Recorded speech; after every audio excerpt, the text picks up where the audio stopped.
Good morning, I am the DC Beltway Gardener. Today, this is mid-March, and I'm going to introduce to you my first major project of the season.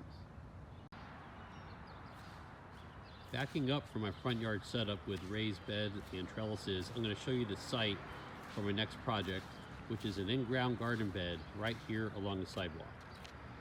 This will provide a nice border where I can put some flowers and other plants that invite beneficial insects, and it will give me a chance to show you what the soil is like in a typical Northern Virginia subdivision, how you can improve it, and maybe what to plant there that'll go ahead and survive in zone 7.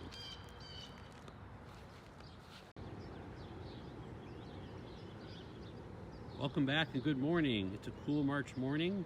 This is stage 2 of my flower bed project. I'm in the front yard garden of my DC Beltway garden, and now I do have a flower bed started in my lawn right here.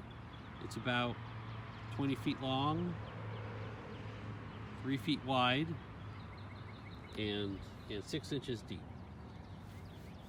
That's how much you need depending on the variety of plants you want to buy. And I recommend you looking up the root depth of the plants you like to grow. For now, I'm going to start with sunflowers and marigolds and cosmos, and eventually, you know, maybe there'll be some vegetables in here one day. But I want to make sure I have enough future options. It is about 34 cubic feet for my new flower bed, but now I have the potential of expanding into a raised bed if I were to build it up more. The next step I have to do is some soil improvement. And I promised to show you what the soil's like here in Northern Virginia subdivisions, and that's about all the topsoil you get. And you're lucky. Everything else is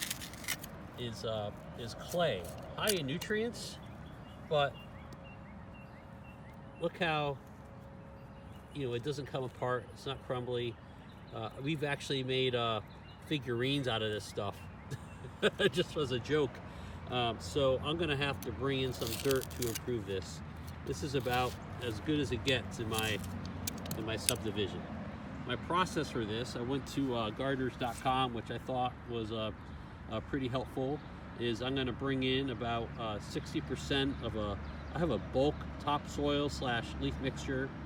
I'm gonna put leaves at the bottom to start so the worms can get started. 1/3 compost and about a 10% mixture of vermiculite and coconut coir that I found.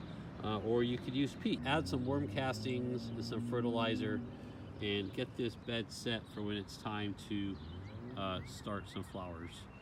I may even, as an expansion, put a couple grow bags in the back here with some sweet potatoes. So the flowers will mound, that'll look nice, and then we'll get some produce at the end.